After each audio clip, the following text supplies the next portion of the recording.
Do you know that in just a single night, the peaceful rivers of Texas Hill Country can turn into raging monsters, sweeping away entire towns and rewriting the landscape? Imagine waking up to the sound of thunder, only to realize your home is about to be swallowed by a wall of water. Today, we're diving into the shocking, untold history of hill country flooding, a story of nature's fury, human resilience, and the lessons we're still learning. The Texas Hill Country, stretching from Austin to San Antonio, and westward to the Edwards Plateau, is a land of rolling hills, limestone cliffs, and winding rivers. It's a place of wild beauty, dotted with small towns, ranches, and ancient oak trees. But beneath this tranquil surface lies a hidden danger. The hill country is known for its unique geography. The land is rocky and porous, with thin soil and steep slopes.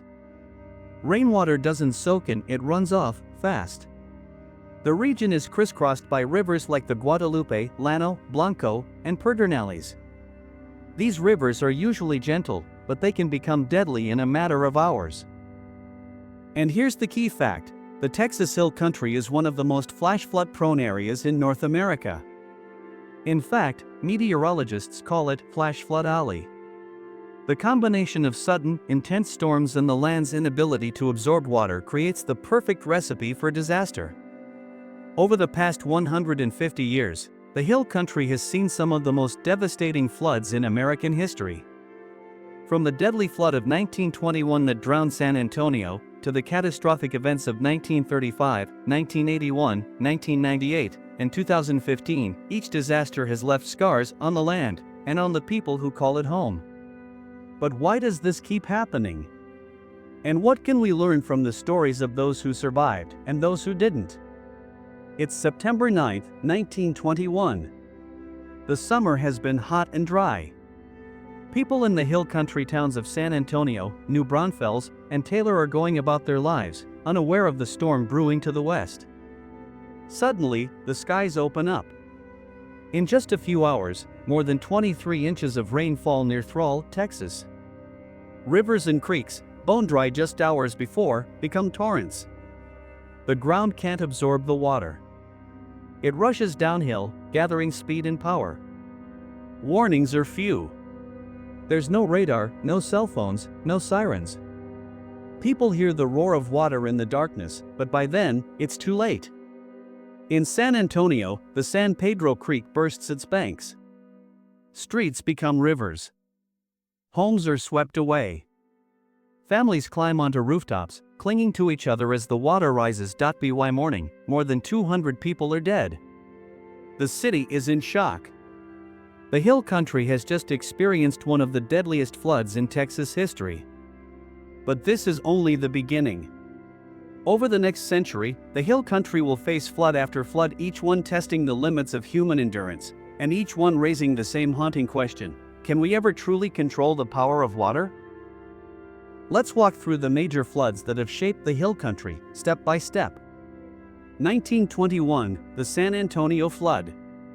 September 9, 1921, 10 p.m., heavy rain begins falling west of San Antonio. Within hours, creeks and rivers are overflowing. Midnight, San Pedro Creek surges over its banks. Water rushes through downtown San Antonio, reaching depths of up to 12 feet in some areas. 2 a.m., hundreds are trapped in their homes. Some try to escape in the darkness, only to be swept away by the current. Dawn, the rain stops, but the devastation is clear.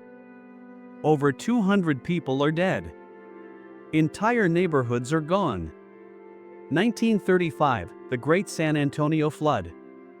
June 28, 1935, another massive storm hits. The San Antonio River rises rapidly. Within hours, downtown San Antonio is underwater again. Businesses are destroyed. The city is paralyzed. Aftermath: the city begins building the San Antonio River Walk and flood control tunnels, measures that will save lives in the future. 1952, the Marble Falls Flood. June 14, 1952, torrential rain falls on the Llano and Colorado rivers. Overnight, the town of Marble Falls is inundated. Bridges are washed away. The flood leaves a trail of destruction. 1981, the Memorial Day flood. May 24, 1981, 1 a.m., a thunderstorm stalls over Austin and the Hill Country. By sunrise, Shoal Creek and Walnut Creek have overflowed. Cars are stacked on top of each other. 13 people are dead, hundreds are homeless. 1998, the Central Texas floods. October 17 to 18, 1998, a stalled cold front brings up to 30 inches of rain in some areas. Rivers rise, the Guadalupe, San Marcos, and Blanco rivers all flood. By the end, 31 people are dead. Damage is estimated at over $1 billion. 2015, the Memorial Day floods. May 23 to 25, 2015, a line of storms dumps more than 12 inches of rain in just a few hours. Wimberley, Texas, the Blanco River rises 40 feet in less than 3 hours.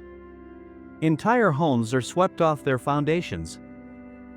By morning, 13 people are dead. The town is forever changed. But behind every statistic, there's a human story. Let's go back to Wimberley, 2015. It's late at night. The Macomb family is gathered in their vacation home by the Blanco River. They hear the rain, but they've been through storms before. Suddenly, a neighbor bangs on the door, shouting, "The river's coming up. You have to get out." They rush outside, but the water is already at their knees. In the darkness, they try to reach higher ground, but the current is too strong. The house is lifted off its foundation and carried downstream. Only one member of the family survives. In San Antonio, 1921, a young mother named Maria clings to her 2 children as the water rises in their small home.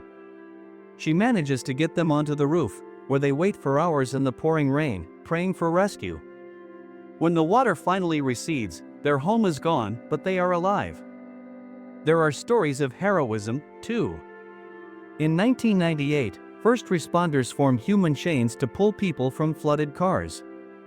Neighbors risk their lives to save strangers. In every flood, there are moments of courage, heartbreak, and hope. But there are also stories of loss, of families torn apart, of communities struggling to rebuild, of survivors haunted by memories of that terrible night. And always, there's the question, could this have been prevented? After each disaster, the Hill Country is forced to reckon with the aftermath.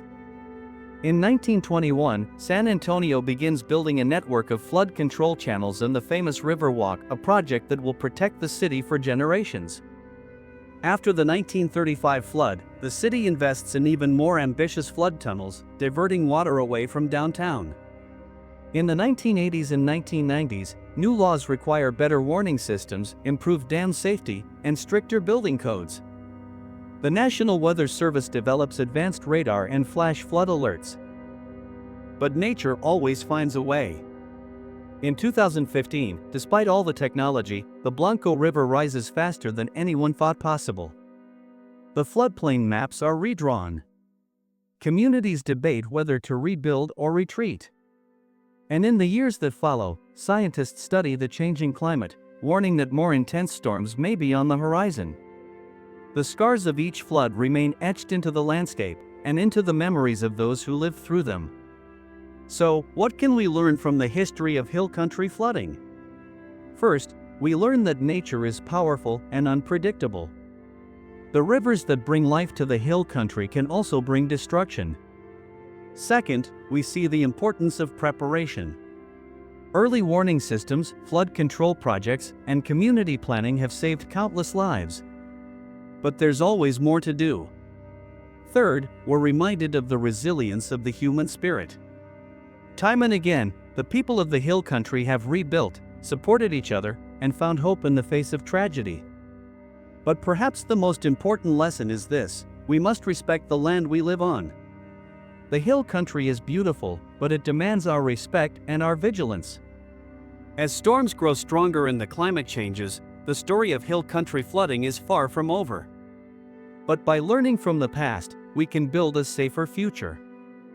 Thank you for joining us on this journey through the history of disaster, survival, and hope in the Texas Hill Country. If you found this story moving, please like, subscribe, and share your own experiences in the comments below. Until next time, stay safe and never underestimate the power of water.